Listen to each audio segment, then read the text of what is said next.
What's up with it, y'all? It's your boy OT. And Miss Dorothy. And you are now tuned into Ain't nobody coming to see you, Otis. Like, subscribe, and follow wherever you get your podcast from. That's right, Otis. Whatever you say, Otis, y'all ain't stupid.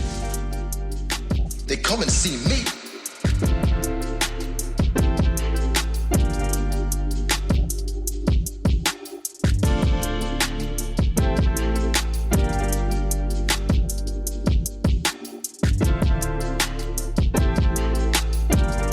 Words to live by / quote of the day is: never let a person who's not in your shoes walk the mile for you, because only you can prevent forest fires. Now I'm playing, but only you can be who you want to be. Don't let negative comments, what people say, the toxic comments, none of that. Don't let it phase you, because that's how you fail. That's how you don't grow in life. And don't let the failures in life consume you. How you feel about that, Miss Dorothy? Yeah, hit the nail right on the head, per usual. We'll let that sit with the people. We'll let it sit. And that has been your words to live by / quote of the day. Apps for you. So here we go.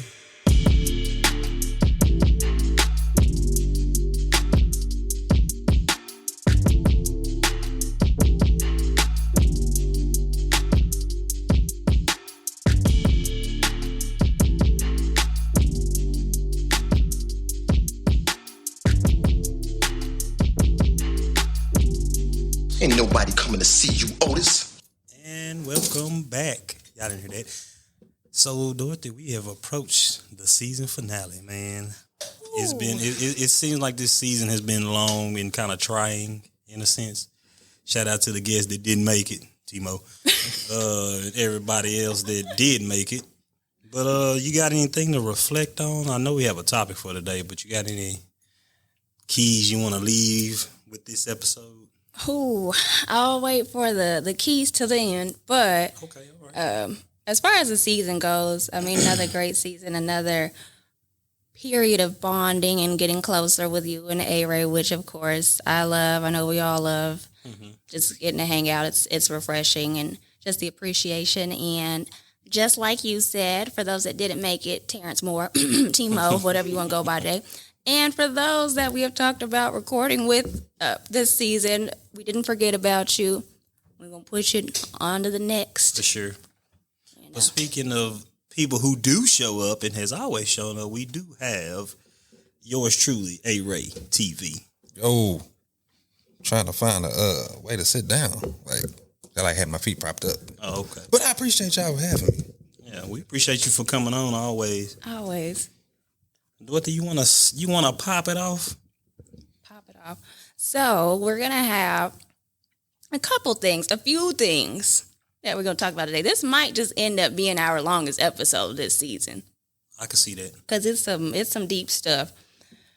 So basically, how we want to start this? Because you had some good... It's like we have two topics within one topic. Hey, Ray, you get to be on the longest episode of the season. How do you feel? I'm very intrigued on where this is going. But okay, I'm with it. The longest. I'm with it. They're both really good. How should we start this off? Which one? Well, from what I looked at, either way you started is going to segue into the other one in a sense. So, I want to start with the quote that A-Ray gave us the other day. Okay. At your brother's birthday party. Today's his birthday. Happy birthday, Daniel. Yeah, happy birthday, brother. Okay. A-Ray, do you want to read it? I got you. Dun, dun, dun, dun, dun, dun, dun, dun. When a toxic person can no longer control you, they will try to control how others see you. The misinformation will feel unfair, but stay above it, trusting that other people will eventually see just like you did. Pretty much saying, when you get above all the toxicity, if that's the proper word to say that word, people will try to say things to other people to make them feel a certain type of way. Because if they can't get to you, they're going to try to get to anybody else. And so I noticed a lot of that was going on this past month with a lot of us, because we try to stay above the BS in life in general. And then, once you elevate in life, other people will come out the woodworks and be like, oh, I heard such and such, and just try to tear you down. So, toxic. Absolutely. Absolutely. I feel like toxicity in a whole is like became a big name. They try to like pass it off as something cool, and that doesn't help anyone's case. It just feeds more into the BS and everything. How y'all feel about that? No, most definitely, because you know, I always got to speak from experience. I was actually with somebody. Yeah, kind of. You know, I was actually with somebody, like I told y'all, and when we broke up, in hindsight, how everybody was looking at me, and they was like, "That's just not somebody we would see you with." And so when that period of our time was over, I was called everything, you know, probably but a child of God, and I knew my value, I knew my worth, but because I was so invested in this person, I I felt as if like anything they said, anything they did, it was valid. And I think that was their point with the whole toxic trait, because when you love somebody and you with somebody for so long, you don't really realize what's negative versus what's positive. You know what I'm saying? Like, and I know that sounds like, what you mean you don't realize? Like, you will take some of the negative things and be like, oh, that's just how that person is, instead of saying that's not how a person should be. Right. So, you know, I got torn down, and yes, she would say things like, because she had a child, for instance. So she would say, well, you'll never see him again, this and that. And, you know, that kind of hurt my feelings, because I'm like, I'm invested in you. I invested time in this little boy. And now you're telling me, well, if I don't do what you tell me to do, then this is going to happen. This is going to happen. You're not going to be able to have access to this. So it's like they will. The manipulation. Yeah, the manipulation. So aside from being toxic, it's just you being in this headspace that, dang, as they say, nobody's going to love me like this person loves me. Not knowing, like, when I'm over this shit, like, now that I'm over, I look back on it like, boy, you was pathetic. You should have just left from the get-go. But when you're in too deep, you never realize, like, damn, I'm getting controlled. And it's so much easier said than done just to leave, to go. And there's a lot of grief involved in letting toxic people go. Yeah. It's hard. It's hard, especially when in the moment you feel like, yeah, on one end, this person is doing a lot of bad stuff. They're manipulating, gaslighting, narcissistic, et cetera, et cetera. But on the other foot, it's like, well, I'm supposed to be all into this relationship, so let me keep trying. Let me try to change. There's potential. We've talked about that. There's so much potential there. And that's because you kind of like, when you first get into a relationship, you know, it's like they call it the honeymoon stage. Everything's good.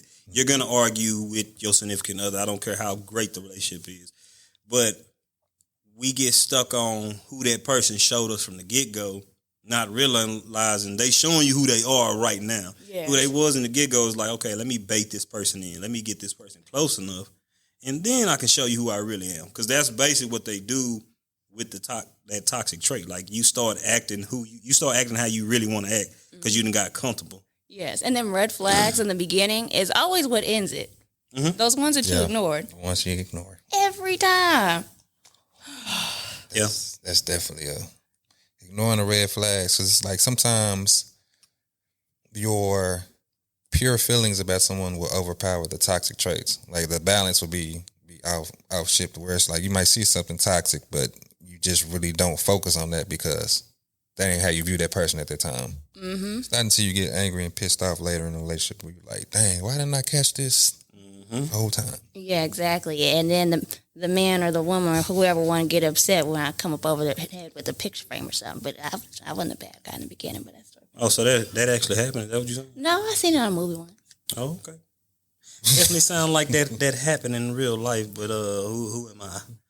Because I was not there. I don't know. But no, but I'll also say this, because this is toxic.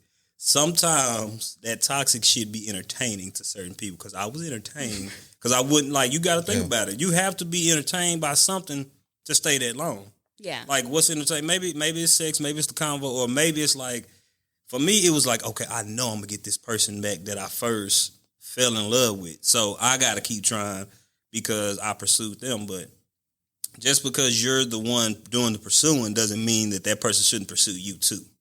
Right. So sometimes you get wrapped up in it, because after I broke up, I started to realize I took some of the shit that I seen her doing, and I'm doing it now. Like, it's like, so even though we broke up, I'm gonna say that spirit was still on me, like to do mischievous things and get myself in more trouble than I had to, because after that relationship, I became toxic because I was talking to multiple people, but I would let them know. That doesn't say that, oh, you're a good person for that. No, it don't make me a bad person either. But the fact that I'm telling them was my excuse. That was like my scapegoat. Well, at least I told you. Yeah. At least I told you I wasn't with you. I told you I wasn't with you, but I had a friend tell me that it's like, well, you may not be with them, but you're doing relationship things. Mm-hmm. So if you do relationship things, then what else do you think this person is gonna think? No matter what, like you're going to the movies, going out to eat ice cream, you're being seen in public with this person. So anybody else from the naked eye look, oh, Dorothy must be with such and such, just because they seen you together, not knowing like shit, y'all could just be having fun. Y'all not really in a relationship, right? But then when they confronted me about it, it's like, oh, I pulled out my toxic trait. Well, sure, I already told you I wasn't with you, this and that. Like, I was so bad. I'm like, well, you can go talk to somebody else if you want. Like, it doesn't matter. So sometimes you can be in that toxic shit, leave it, and it still stays with you because it kind of became a part of you. Right. In a sense. It's addicting. Like, literally, I can't think of which one it is, but I don't know if it's I don't think it's dopamine or oxytocin. Do y'all know what I'm talking about? Dopamine. Where it's like, it's either dopamine, oxytocin. It's one of those chemicals in your brain. It might even be a different one. Where it's like, I know what you're talking about. That toxic stuff, like it's your brain, you just start craving it. So, yeah. That could definitely be addiction as well, as you said. Like, yes. Some people definitely like the thrill of being toxic, even though at first it starts to play fight a little bit. Mm-hmm. Argue, wrestle, to it's like full blown fists being thrown, picture frames upside somebody's head. Mm-hmm. Happened in a movie. To where it's like, they out arguing in front of people and then y'all together the next day. Like, I don't know if that's healthy or toxic, whether it be friends, whether it be family, whether it be relationships. It's that word does get thrown out loosely. One of them words. Yeah, following up on that episode. Yeah. Thank you. But no, seriously, and like I said, friends, business relationships, intimate relationships, whatever. Those toxic people, they know what they're doing. Like I said, it's about controlling you. And no matter, they could love you to death and feel certain types of ways, but if they have that control, then they have nothing to worry about. They just want to have you in a specific spot. So then whenever you do pull out of it, regardless of what type of relationship it is, it's like how you said with the misinformation, they start trying to turn people against you and everything like that. Well, that's because now they're missing you. Now, regardless of if you're hurting in any way, shape, or form, they needed you. They needed you. So they were that drug. Yeah. Because I used to have a situation where, and this is what toxic of me, I would call a person just to start an argument. Like, well, what's up? What you doing? All right, I'm ready to argue. And then I start something. Just because of that person. She's like, you only calling me because you want to argue. So she stopped answering the phone. So I was like, dang, that was something serious that I had that I didn't even realize. Like, I just like the argument or debates, as she calls it, type shit. Mm-hmm. So, but y'all heard that saying, like, basically the one who loves least in a relationship controls it. Mm-hmm. Because it's like the person who you over here all being loving this person, it's like that person cares, but it's like, I know that you want me more than I want you. Yeah. So I know that if I, like you said, it's a control thing. I know if I do this, you're going to act this way. I know if I say I'm going to take this from you, then you're going to straighten up and do what I tell you to do. Versus like whenever I came to my senses, it was so bad. It's just like what she said to me. She said, who the hell you been talking to? That's what she said to me, because she told me to do something and I was like, no, I'm not doing that. And she tried to throw stuff out and I'm like, okay. I said, that's just you being you. I'm going off.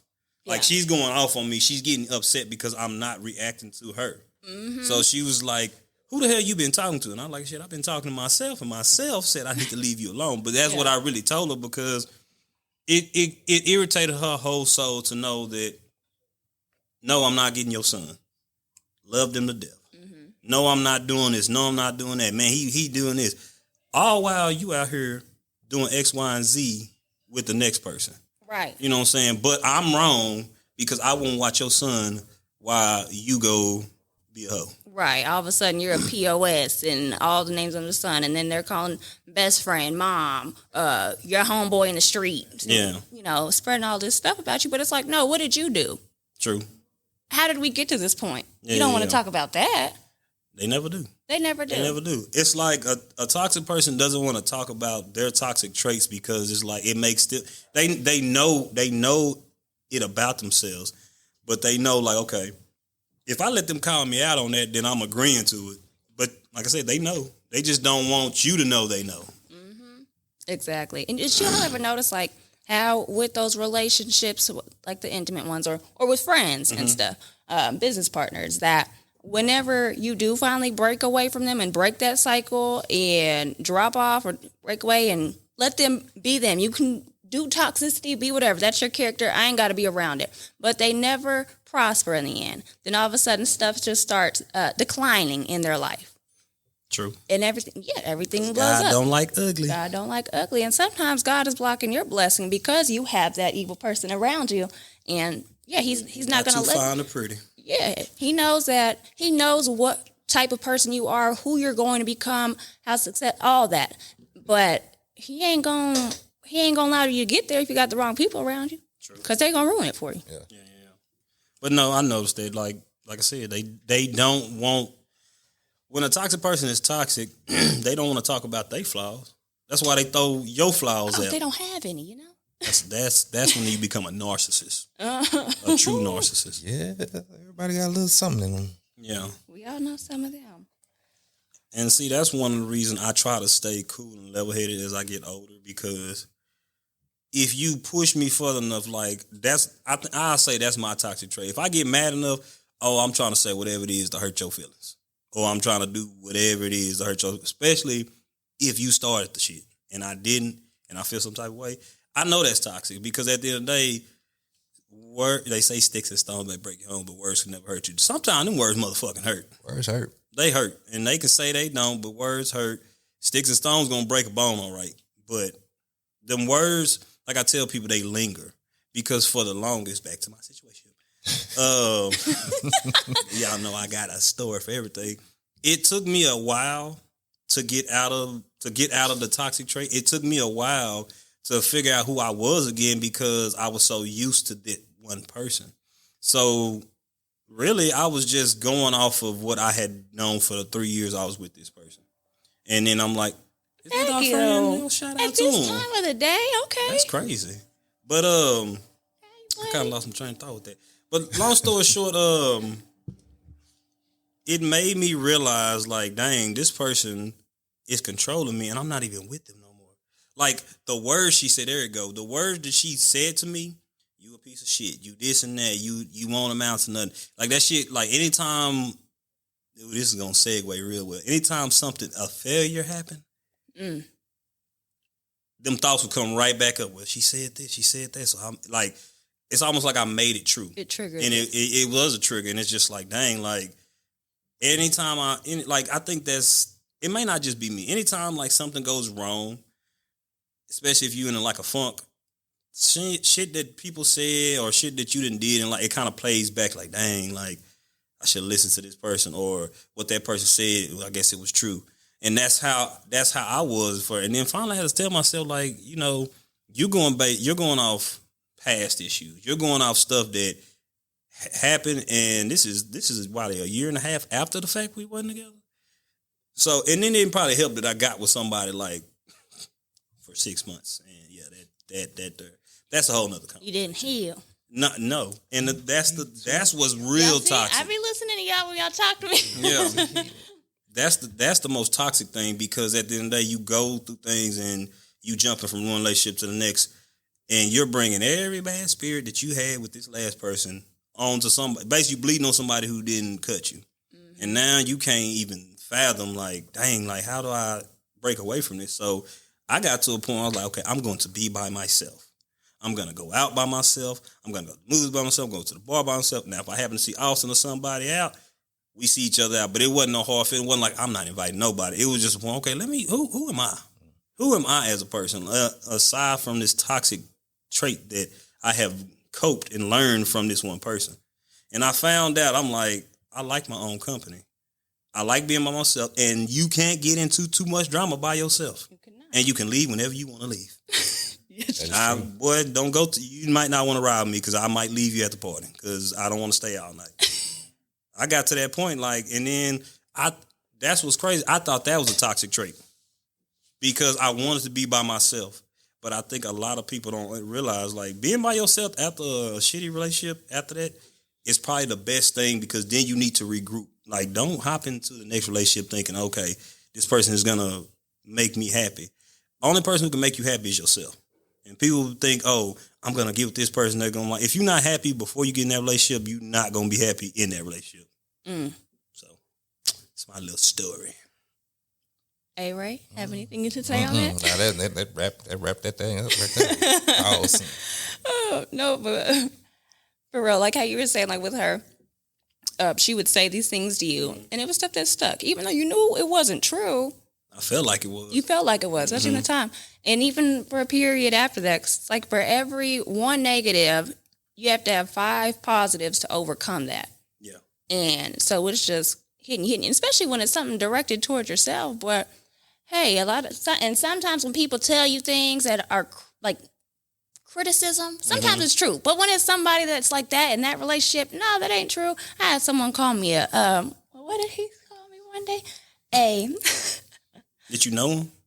Yeah, it was someone I was in a relationship with in the past. He was trying to hurt me, of course, because it was one of those times where it's all right, I'm transitioning out of this relationship. And so those things that might triggered me at first, they ain't triggering me no more. I'm done with this homeboy. I'm done. When I'm done, I'm done. I have this thing where I'm really good at detachment at times, and that's really not healthy because I've been thinking about that recently per our conversation, last weekend, that I don't feel my emotions in that time period. So it never really just gives me time to sit in that hurt. But great attachment when I want to be. And so he called me a fat, ugly, broke crackhead. And I was like, well, first of all, how am I going to be a crackhead and I'm fat? Those two don't even go together. A fat, ugly crackhead. Fat, ugly, broke crackhead. Broke. Most crackheads are broke, though, so that was, irrelevant to say. Yeah. But they gonna find that rock. And it was just to hurt me. But it was after so many things of him, names and things that he'd call me prior to that, it was now at this point you're reaching. You're just reaching for something to say. Because I ain't none of those things. That one stuck, though. Yeah. Fat, ugly. A fat, ugly I probably would have crackhead. bust out laughing. I was dead. You should have said that. Okay, how can I be broke? Fat and a crackhead. I ain't never seen a fat crackhead. That's what I said. I've always been one of those people I'm not going on no live and yelling at no screen. I'm not finna just be going on a rampage watching myself, toxic. right? Yeah. That was the one time I was on Snapchat. I said, let me make a video real quick. I had to tell the people about it. Is this video still up? Yeah, I can find it. Oh, wow. I'll show it to y'all. Okay, all right. I said I was deceased. But, yeah. Good time. I was deceased, not dead. But yeah, I guess we can segue into the other topic because, like I said, some of those failures that some of those failures that they say to you can play. Some of those toxic things that they say to you can play a role in failure. You know what I'm saying? You want to read your little quiz out? Absolutely. And I'll have to give Chris Lauder. I remember Chris. Shout out to Chris. Chris Lauder, yes. I have to give him some credit because he helped work through this with me. So the art of failure. So we'd like to talk about how failed goals, businesses, opportunities, relationships, creative risks, etc. have made you and others grow and experience as a person, and why as a culture we stigmatize failure when most success results from it. Might have to read that back. Yeah, read that one. I get it, though. That's deep. Because if you don't fail, how can you think to succeed? Exactly. Okay, so how failed goals, businesses, opportunities, relationships, creative risks, etc. have made you and others grow and experience as a person, and why as a culture we stigmatize failure when most success results from it. The art of failure. The art of failure. You have to fail. Period. No matter what you do in life. It can go back to when you was first born. And we might not all remember this because our memory, only hold certain stuff that we remember. But trying to walk. How many times did we try to walk in life? We don't remember because now it's like this comes fluently. Yeah. Like you have to go through it to get to a testimony. You got to go through a test. How can you tell somebody about a situation if you've never gone through it, never got out of it? Mm-hmm. That's why with me, when it comes to just anything in life, whether it be if I'm trying to give advice to people or stuff, because most people they're just scared to do certain things because they're scared of failure. The art is the scariness of it. Oh, I don't want to do this because what if I fail? People might laugh at me. People might be like, I told you so. I don't even know why you're trying to do that anyway. But the only way you're going to get past that is if you actually put your foot down forward and try to make it happen, no matter what it is, whether it's business, life, sports, whatever. You got to get out there and try to do it. So what if you fail? You know it's not going to work. You know it is going to work. Try it again. I done failed so many times in my life. And it'd be so funny because people just think I just woke up and I was just A-Ray. Yeah. A-Ray TV doing X, Y, Z. You know how many parties I've thrown and nobody showed up to? How many videos I put out that nobody watched? How many scripts I written that was horrible? Like, and you've been there every step of the way, so you already T-shirts that we done printed that was fucked up. Like, it's just so much shit. Like, it just kept pushing. Every year, my mom at Thanksgiving makes us all go around the table. Everybody say, what you thankful for? I say the same thing every year. I'm thankful for the struggle. Because without the struggle, we wouldn't be here right now doing what we're doing. Mm-hmm. I can't encourage people. I can't influence people because I had to go through it to get to it. Mm-hmm. So I understand the art of failure, but some people just be so scared of failing that they don't go through that process to where it's like they never do anything. It's like, well, I'm scared to do it, so I ain't going to do nothing at all. If you don't do nothing, where you going to get to in life? That's my spill on that. Just like you, and to piggyback off of, like you said, the stigmatism of it. Like, why as a culture are we sticking for? Because I'm gonna just talk about today's time. You see the rapid success. You see, like, I'm not so much OnlyFans, but content creators. Yeah. Most of them make it big like that. They got money. And then let's just take the NIL deals for football. Yeah. Most of these college kids getting paid. Yeah. They get and they're getting paid like millions of dollars. So it's just like, to them, to the kids nowadays, they looking like, oh, okay, I gotta do something. Even though we looked at it like I gotta do something to make it. But now they looking at like, if I don't get this NIL deal, then I didn't make it. Like, I can go, They can be playing college, but they gonna feel like a failure because it's more so they're trying to get the bag. They're trying to get the money. And they called us the microwave generation. I think these kids now are the microwave generation because you see a kid at 6 years old trying to go viral, trying to get money. Like, you know what I'm saying? So social media has made it more easy for people to think they failed. And like Austin said, like, if you don't fail, then how will you know? So some of these kids aren't failing. So when they do experience failure, they're not going to know how to handle it. Like, they're going to be distraught for real. Like, I thank God every day. Like, you know, we went to state, we lost. But I think about that pivotal moment. Like, we were already on our high horse. If we win state, a lot of people go here, like, a lot of people do this. But were we mentally ready for that? Like, 17, 16-year-olds, like, going out, like, were we mentally ready to go off to college and play at these big schools? And I think some of our coaches knew, like, yeah, some of you are, but a lot of y'all aren't because you don't know how to conduct yourself. Like, what if you get to the school and you not the starter, or, you know, you got a red shirt instead of playing that first full year? You're going to feel like you failed, but that should make you work harder. Because most people, like, I had a homeboy, he went to Baylor, like, shout out to him. I feel like he redshirted, but I feel like he didn't take advantage of that opportunity to get better. Like, bro, if you at any school, you have the weight room, they have meal plan for you, you have everything you need to succeed. So there should not have been a chance for you to fail. Not saying you're going to the NFL and all that, because some people, you can work hard, it ain't for everybody. Yeah. But the fact that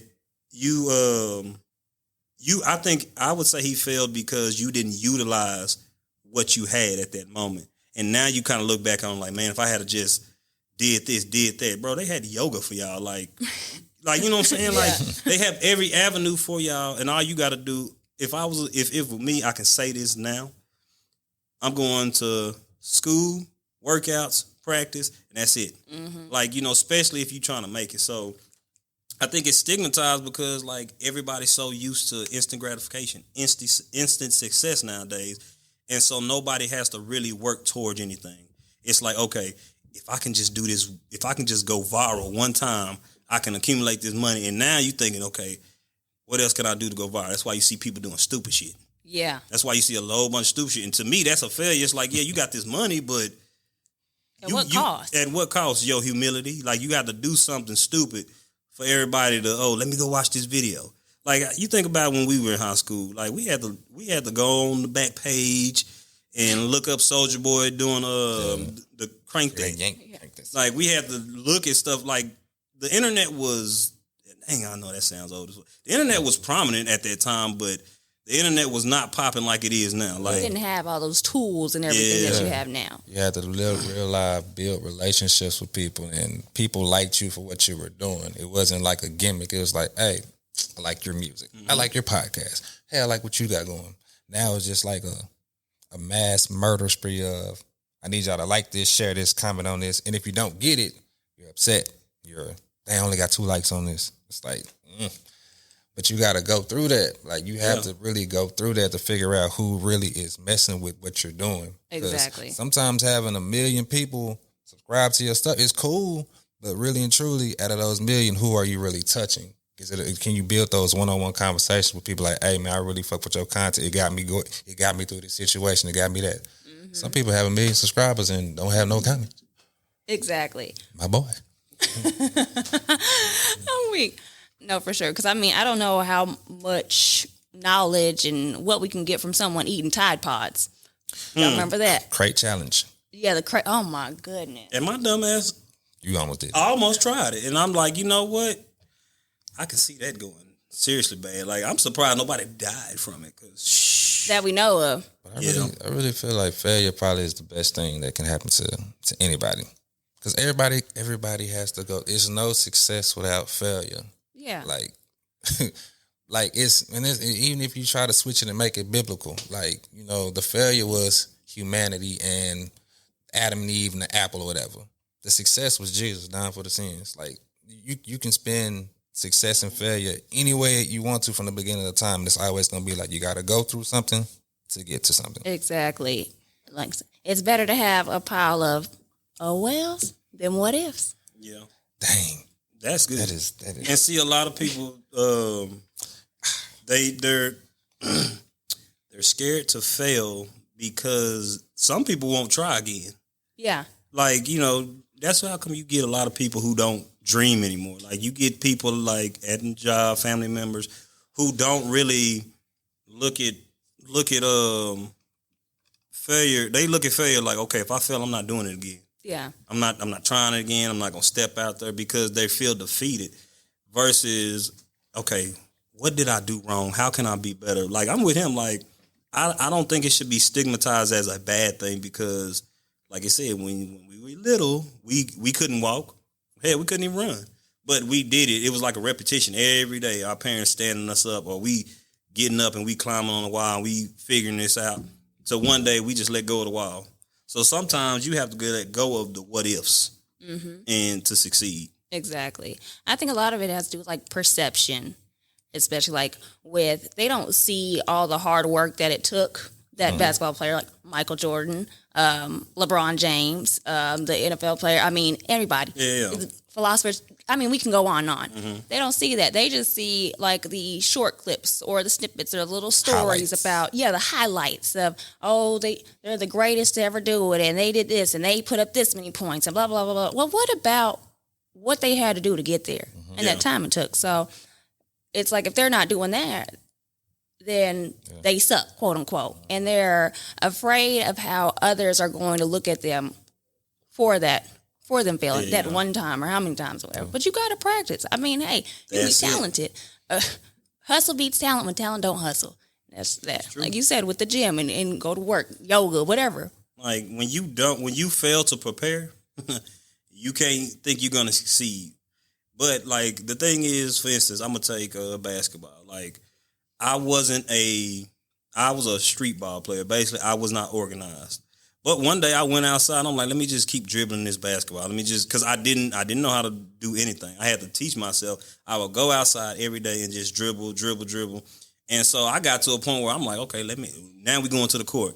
I'm like, nigga, where did you learn that shit from? Like, shit, it was failing, trying to dribble the ball and the ball going over there, but me having to run and get it. And that's kind of how your dreams are. Like, you're not going to succeed off the bat, but you have to run and chase your dream. Like, okay, this shit didn't work out. Let me run after this real quick, bring it back to me, see why I didn't, and try to dribble the ball again. Like, let me see what I can do better. Yeah. A lot of people don't like that. Like, they really think today, especially in today's time, that I'm supposed to succeed. And if I fail, then I'm not supposed to try again. Mm-hmm. So nobody wants to try again is the real. That's the real failure, when you don't want to try again. Yeah, there's a lot of lack of motivation nowadays and discipline. Motivation, boy. Motivation. See, you love what you do and you do what you love. Like, I had a person tell me that they stopped doing something because they wasn't, like, motivated to do it. I was like, so, do you love to do it? Yeah, I just don't feel like doing it. So I was a little confused because, like, you have to, and they get motivated by certain people doing shit. Somebody puts some content out, as we say, social media, they'll put some content out because somebody else is doing it. At the end of the day, if you have to have somebody else motivating you to do something you say you love to do, that's already, as we say, what's that? What toxic? That's a toxic trait that a person will have. Because do you love going to work in the morning? Not all the time. But you gonna get up and do it though, right? Yeah. Versus, yeah, you love to do something, but you don't want to take the time to get up and do it. That's crazy. Yeah, because I love doing what I'm doing. Now, there might be times I don't want to do it, but I don't need to be motivated every day to get up and do something that I say I'm passionately love to do. That's I'm going to do it. Comes in. Regardless of who's watching, who's in the stands watching me shoot the jump shots or whatever, I'm still going to do it because you got to prepare yourself, because it's going to come a time where it's like everything that you've been working for is going to be on the line. You got to present it. You got to show somebody. Mm-hmm. Got to be prepared versus, damn, I ain't work on that shit all week. So just like homework. Niggas wait till the last minute to do the homework and they wonder why they get the grade to get. Fail that damn test. Exactly. And going back to what you said, like when someone sees a content creator like posting something, so then they post something. A lot of times they post something that's exactly like it or so similar. Yeah. So similar. It's like, and then they're upset or they're wondering why theirs didn't get as much attention as the original person. That's how they did it. Mm-hmm. Y'all can have the same hobby, interests, career, etc. Y'all don't have to do the exact same things. There's different ways to get to the number 4. So True. It's like, don't stop trying to be like somebody else. Stop trying to copy them. People copy other people and then wonder why they're not getting, the highlight, the fame, etc., the attention. And then they start getting jealous and toxic. I'm just saying. If you're just now tuning in with us, we are talking about toxicity, and the art of failure. Yes. In case you don't know what the art of failure is, I will read it for you. The art of failure: how fail goes, business opportunities, relationships, creative risk, etc., have made you and others grow and experience as a person, and why, as a culture, we stigmatize failure when most success results from it. And then toxic. When a toxic person can no longer control you, they will try to control how others see you. The misinformation will feel unfair, but stay above it. Trust the other people will eventually see just like you did.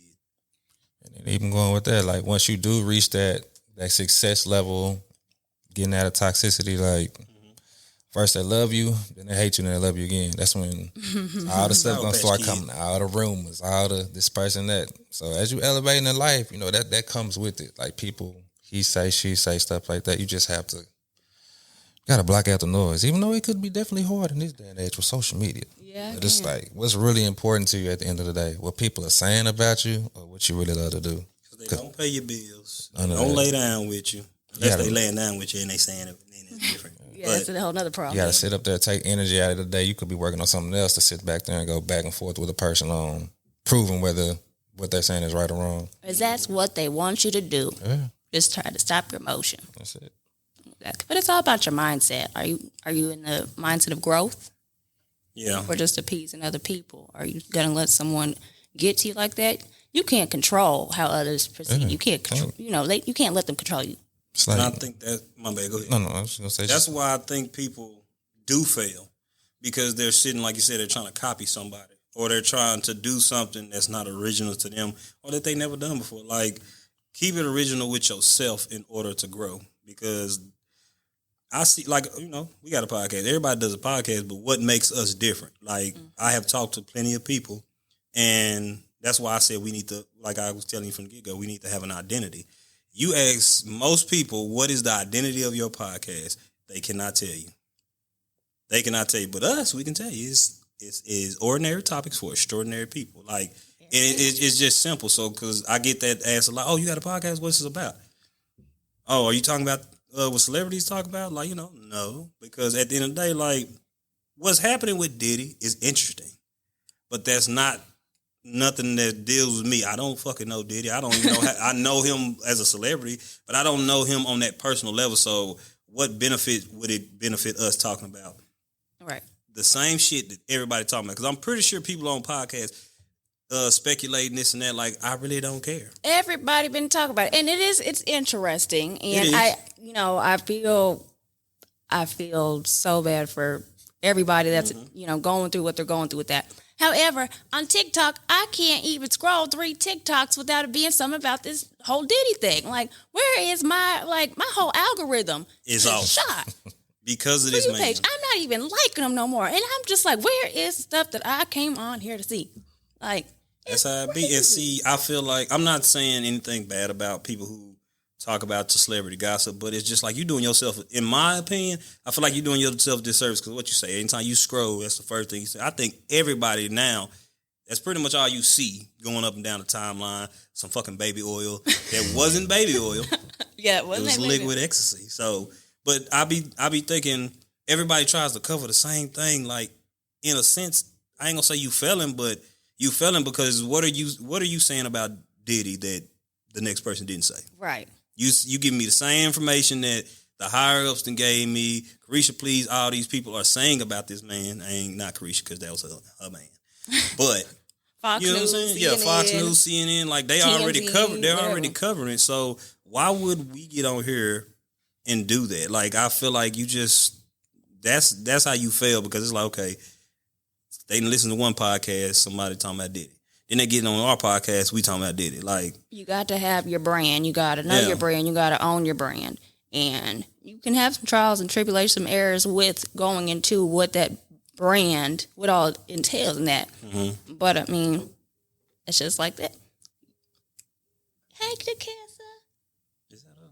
Oh, I gotta answer that in a minute. But going back with that, it's okay to fail. You have to have that failure. And just because you fail once doesn't mean you're going to fail every time. Yeah. People are so quick to quit. Even with the podcast, like, it's been times where I know, cause he might not have said it, but you can just see it on his face, where he's like, in the earlier years, I don't know if I want to do this no more. I just keep telling him, like, just keep going, bro. Just, the only way you just got to start and look at him. That is what he said, because he's like, because I came to my idea, he's like, okay, so when we starting? Like tomorrow? I guess. I'm like, shit, man. I literally had to go start writing topics, but like he said, he's like, it can only get better. Like, basically, if you don't, somebody told me failure is probably the greatest thing you can do. Because if you fail and you really want to do that, then you're going to figure out, like, okay, what can I do better? Like, you're going to be amped, like, okay, how can I do that better? How can I write this song better? How can I write this script better? How can I go into my job and be better? It carries over into your everyday life. Like, when you fail, it's up to you to let those negative thoughts and all that come back in there, because you can easily. Because what I started doing to myself when those thoughts came, I just started telling myself that shit's not true. Like, anything you think, anything that person said or people said, it's not true. It's not true. It's only what I think about myself, and that is true. Like, we can say we don't care what people say. We care, but we shouldn't let it influence our way of life. Yeah, you shouldn't let it fester, our way of life and all that, because the more you let those negative comments, like I said, I got into that funk. Well, maybe they were right. Maybe I can't do this. Or maybe I don't want to shoot this podcast. I'm coming in here, I'm like, shit, I'm talking to myself. Thank you for coming. Because I like at a point, I'm just like, bro, like, so my longest episode that I had by myself ended up being like, 48 minutes? And I was shocked because I'm like, damn, I really sit here. But what it took for him to get up out the room, because I'm like, damn, nigga, the boy way over there. I can't push stop. Like, I got to keep going. This is what I'm thinking in my head, even if it's some bullshit. So, no, like, failure to me, I like failing. I don't want to fail all the time. That's not what I'm saying. But how can you get better? How can you know? Like, that's what one of my coworkers said. They was like, well, how can you learn if you don't fail? Yeah. Like, how can you get better if you don't fail? Like, you're gonna be succeeding. So then they're like, when you do fail, you're gonna crash out because you're not used to it. Mm-hmm. So those small failures, I don't feel like we should look at them as small failures. That's like, it's a minor setback for a major comeback. And on top of that, you also have the personal experiences to pass it on to the next person. Like in the highway, nieces and nephews out there. Mm-hmm. Nephew is a cameraman. Niece is a podcaster, camera woman. Yep. My other niece, she's just all around. And they watch because they've been with me since they were born pretty much. And they see everything I went through. They see the long nights that everybody don't see, laying on the floor, on the laptop, all this other stuff. They see it. And they watch from my experiences of me failing over and over again. So now they thriving just off of watching the next person go through that. So it's a beautiful thing. Point. It's like, these are very good. You're just paying it forward because now they see you going through it, and it's like, okay, well, I know what he did. I know what not to do. And they know it's okay. They're comfortable. Very okay. Especially if you got people around you that love you. Yeah. Keep going. Hey, you'll be all right. Absolutely. It's all about how you handle it. Yeah. That was the best thing I can say about being the youngest child. I got to watch all my siblings like fail and stuff. I know it sounds fucked up, but true. I got to watch them like, shit, I ain't doing that. And I was really that kid. And my brother, he said, man, you thought like that? Like one of my twin brothers. I said, I always did because it was like, not saying they weren't teaching me nothing. It was just like, oh, I see you out here with this girl, you getting married, and then this shit don't work. So I told myself, like, well, I only get married once. Y'all heard me say that. Because I ain't gonna say it wouldn't be genuine a second, third, fourth, fifth time, but damn, how genuine can it be if you done been married so many fucking times? Or one that's funny is my one brother, he used to wear his shoes until they had holes in them and he didn't give a fuck. And so I told myself, I will not be that person. Now, I think that's probably why I have so many shoes. I'm like, nope, I ain't gonna have no beat up shoes. Like, it's funny little things, but it's things they did. And then shit, all of them had kids. I'm like, yeah, I'm not going to have a kid. I took this from my mom. She's like, y'all shouldn't have kids. Y'all get married. So, hey, I don't have one. But just watching them go through trials and tribulations, watching them get with this baby mama and do shit and just like, damn, that shit didn't work. Damn, you got another kid? You got another baby mama? Like, I didn't want that to be me. Yeah. So maybe, yeah, like you said, they watching, but I think through their failures, it was a good thing for me because it's just like, okay, well, they tried that shit and it didn't work. Yeah. Or they did X, Y, and Z and it didn't work. So I'm not going to do X, Y, and Z because I want this shit to work. I want life to be like this, or I want my life to go this way. So it makes it feel easier. It makes it feel better whenever you make a mistake or something. Yeah. As the youngest, there are some things that I see in my older sisters, and it's like, yeah, I ain't doing that. But then there were some things where it's like, well, I messed up, but they did it too. So what I'm about to tell my parents, it's fine. It'd be all right. They built for it. Yeah, they built for it. They already know. Like, and not saying this part was a mistake, but like with the kids, because Amira is not a mistake. She was never a mistake. But like, it made me even just telling my family about my pregnancy just that much easier. Like when I told my dad, because keep in mind, I got, at the time, four, I had 8 nieces, right? Already. So whenever I was like I ain't got that many. Right, whenever I got pregnant, I told my dad, he was like, "Well, okay, that's another one." He was just nonchalant. Oh yeah, he didn't care. I mean, he cared to know if it was a boy or a girl because he wanted a grandson at the time. Yeah. Sorry to disappoint you, buddy. He got one now, don't he? Yeah, he got 2 great grandsons.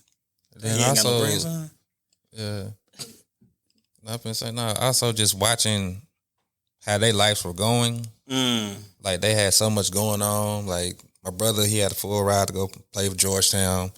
The mother of his children had a full ride to go play softball. So just watching how they went through their situations, as back then they called them failures, but just going through life, and they had to stop everything they were doing to handle their responsibilities of sacrifices they made, or just the consequences of what it was. Because they'll tell you, like, don't let nothing stop you from your dreams, no matter what happens. So, because that's one thing I be like, a lot of people will use that, what they're going through or their failures, as the reason why they had to stop chasing their dreams or stop working towards them because of certain situations. I had a kid. But when does that become an excuse? Is it that you just really didn't want to do that? Or is it more so of it was a failure, so I had to stop everything I was doing? That's another question me and my brother be having a conversation like that. It's more so like, as you said, just watching it. It's like, nah, I'm not going to let nothing stop me from doing whatever. I'm just going to pull along what I need to pull along. But I understand it does get hard, though, because you still have to figure out a balance and everything, especially if you're doing stuff on your own. Exactly. But it's shifting that why is this happening to me into what is this teaching me? Yeah. It's hard sometimes. It's hard, but you got to sit back and really think on that. Because, I mean, you're always going to go through stuff. It's never going to stop. It's never. It's just about how you handle it. Teach your patience. People be thinking, oh, when I get this money, my problems will stop. Well, you're going to have way more problems. Like, you may have way more failures because you got more money in your pocket and you may be trying to invest. Maybe that investment don't work. Because I be looking at, like, stockbrokers. Like, you put your money in stocks. Sometimes that shit can go all the way down and all the money, and basically that stock is bankrupt. So guess what? The money you put in there is gone. Yeah. It ain't nothing you can do to get it back. But like watching The Wolf on Wall Street, it's just they was failing, but they found a way to succeed. They was definitely failing. And what he do? He went and got regular people that didn't like. You ain't got to know. I can teach you. So. Ooh, and that's another thing. Like, if you failing and you find people that's cool with failing as well, it's a powerful team, boy. Yeah. People that's like, 'cause I ain't scared to fail, let's do this shit. Okay, then what? Let's go do this other shit. That's when you know you got some shit going. That's it. Because I know you deal with that a lot. Speaking of that, is like basically throwing these parties. Like, I remember you was throwing parties at Energy on Wednesday and Thursday. He had energy drink parties, like, and people. It wasn't really too many people coming out, but we were always there. We had Saturday nights going, popping. Friday and Saturday nights we was doing our thing. But the owner and another DJ at the time, they made a deal because the DJ had Thursdays. So he was like, okay, well, we'll flip y'all dates. So he gave us Thursdays, which was the slowest night. And instead of me bitching and crying about it, which in my mind I was like, damn, that's a messed up deal. I was like, all right, cool, we just gonna figure this shit out. And it was coming out. It was probably about 20, 25 people at first. But I had fun all the time. But as it builds up, College Thursdays, it's like, okay, school done started. So we finally started getting the crowd going. What the owner do? Oh, okay, we just gonna switch it again. Took us out completely. What? Yeah, people let you build that shit up just to kick you out. Just to get you out. What year was this? This was 2009. Yeah. 2009. Dang. Well. Same way Crush did. But yeah, it's like not the one in Killeen. Shout out to them. You fail to where you figure out, okay, how I'm gonna succeed. Then start all over. Fail, succeed. Start all over. Fail, succeed. You can only fail so much. Especially if you really put your heart into it. Like, if you're really serious about it, you're gonna figure a way how to make this shit happen. You're gonna make it work. You're gonna make it shake.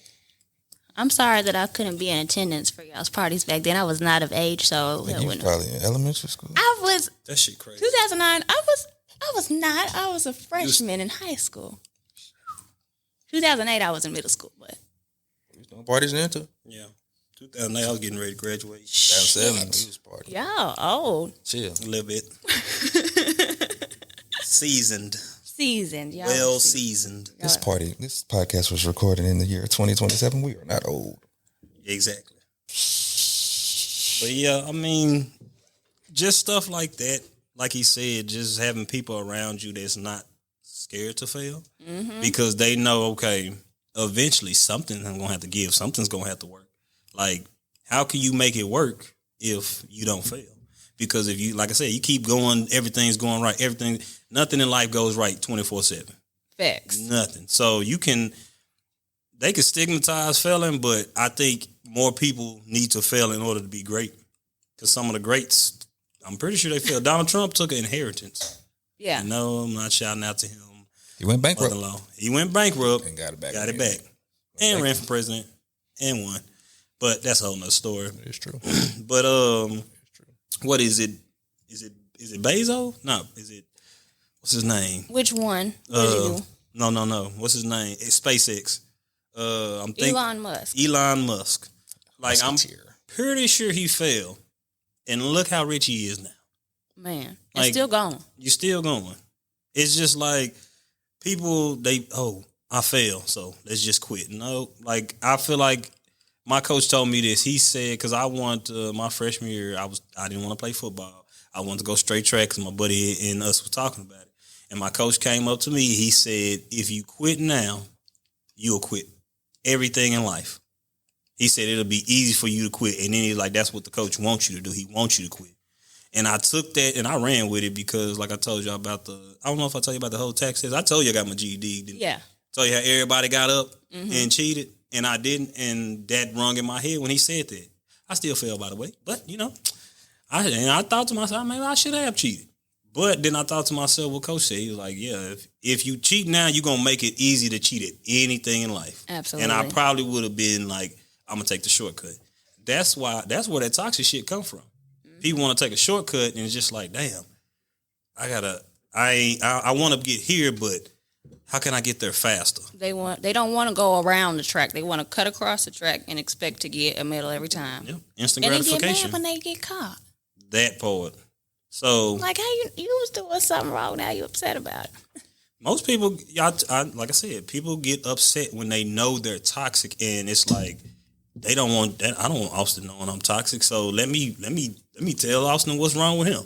Like that's what people do. I'm gonna tell you what's wrong with you because I don't like what I don't like about myself. But if I push it on you, then I feel better. Yeah, Dorothy, that's you, not me. You see, you're like, damn, what I do? Right, like they ain't got nothing to do with me. I want to take a step back with how you had mentioned Elon Musk. So I don't know if I guess they said it to me, so it's fine. So I know someone that works at SpaceX, and the one that's out in McGregor, and then he has like his office like in the Austin area and stuff, and he'll go there, like he'll go up there. He has just a regular office up there, etc. But one thing that they said, and this, I mean, you never know, but allegedly this is what he said, and it doesn't sound far off from just even hearing some of the videos that Elon has done and he himself has said. Mm-hmm. But one difference between them is that, like with SpaceX and NASA, is where NASA will take all these years to work on a project, work on a spacecraft, and then send it off. Elon Musk is like, no, trial and error. We're going to try this. If it don't go right, we're going to try it again. We're going to do this. And it's more fast-paced. He is comfortable with failure. And it's gotten him so much success. True. That doubt. Boy, I'm about to roast her. If you gonna come on. But yeah, that doubt kills more for you. And that right there, that doubt be killing. Look at it about to go back downstairs. Yeah. So anyway, that's crazy. It's your nemesis. It is my nemesis, boy. This would have been perfect for her to be on because she would have been lost. But anyway, no. I'm glad she's seen this because now, brief intermission. I'm glad she's seen this because now she can be like, well, Austin, why don't you be on my podcast? Like, she gonna have something to say, and it's a beautiful because she gonna come for him and not me. It's 5:14. She better ask me nothing. Oh, she late. But anyway, this is getting toxic. Yeah, it is getting toxic. Let me stop. But now, I think Nikola Tesla is who I was thinking about. The first nigga first man that came up with the electricity and stuff. And like, it's crazy because I'm pretty sure he was failing, but within his failure, he realized, okay, if I just do something different, then it's gonna work. And now look at him, like his fucking Tesla, like he passed it on. I think his son.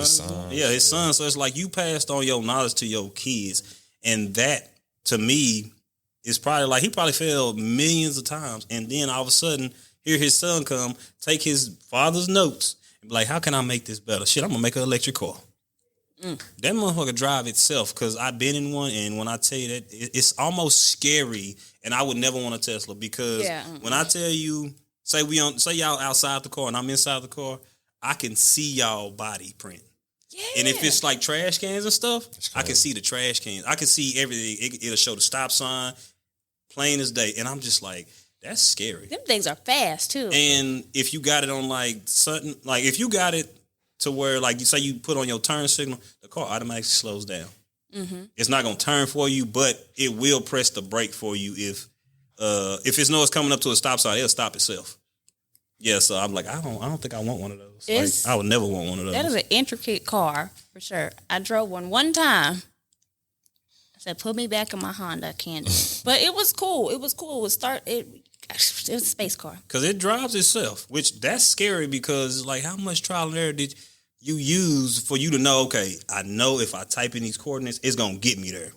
How many times did you go to the wrong place when you tried to get there? And then it's like, shit, what are we doing wrong? Had to go back to the drawing board because let's just say it succeeded and they thought it succeeded, but then it didn't. Mm-hmm. And then you're like, oh, shit, like, dang. That failure made him go back to that drawing board. And did they quit? No, and now look at him. Tesla. Yeah, but do you got any? Oh, go ahead. Oh, I was just gonna do a sidebar. I was gonna say I ain't met nobody toxic that drives a Tesla, so I don't worry about it. Toxic? Not that I know of. No, I ain't met nobody who drives a Tesla as toxic. So I let my boy in. They ain't on that type of ticket. Mm-hmm. But do you? Okay, now you can have your excerpts and your points for this season. Yeah. Because you didn't want to give them at first, and then I'll do what I got out of it. But what's your takeaways? Okay, I mean, pretty much like I was saying at the beginning, of course, always a pleasure. I don't know how we're going to start off the next season or when, but I know I'm going to keep seeing you guys outside of this, so I'm very happy about that. I love seeing y'all. Love hanging out. Oh, and we got to go back to Alvin's house chicken wings, too. Oh, yeah, for sure. Best chicken wings ever. For sure. But no, we're going to have so many more experiences that I look forward to. Whether it be positive, negative, it's all going to get us Toxic. to success. I say we use next season and we write it down and we make sure guess. So we won't keep telling people like, hey, you're gonna be on. Like, get your guess. Yeah, we gotta make a buy-in. But we're gonna make sure they come on because Timo did not come when he said he was gonna come. Last minute. Yeah. So now he is banned. His actions aren't aligning with his words. That's toxic, and Timo. he hit me up. Yep, that's some toxic shit, my brother. Love you, but you know you left me hanging like a bag hangnail. Stood us up. But yeah, I say we use next season as a damn, what I just say, bringing guests on. Yeah, like, you know what I'm saying, like some people who've been asking, like we're sorry, we love y'all. What's his name? I promise. Philip's brother. Oh no, all right. So yeah, I didn't say no name, and it's a lot of fields out here. So yeah, I like how I. But there's a lot, and we've been told Gabby we was gonna get her on. Oh, yeah, most definitely. Gabby will be on. Oh, I got to get my little cousin over there because she keep asking. She's like, well, I ain't never been on your podcast. The one with the fro. She's not the twin. Yeah, we need all them. They look like triplets, but they not. But yeah, I say that's what we do. Let's be guest heavy. Yeah. For one season. But we're going to make sure they show up. And yes, we will have a topic for y'all. We will not just make y'all show up and shoot the shit. But if you want, you can. Oh, yeah, we got to have my boy Lamont back on, too. You was not here for that, but yeah, we're gonna do that. Yeah, we just got to figure out days going forward. You know, other than that, so Sunday early. Post y'all shit. Okay. That's my only consistent. We need to figure out when we start, cause like I don't know, we're gonna figure. But yeah, y'all figure that out. Yeah, we're gonna get there. We'll let that be a surprise for the people, cause we. It won't be too long, of course. Yeah, not like last time. We can. Yeah, we was. It'll probably be next week. Probably. I'm straight going to go right back to it. He was like, ain't no breaks. The season over, but we got to start a new one. Hey, Rome wasn't built in a day. Got to lay it brick by brick. It sure wasn't. One more thing. Go ahead. And this is something that I think, because I know I love my Pinterest boards. So,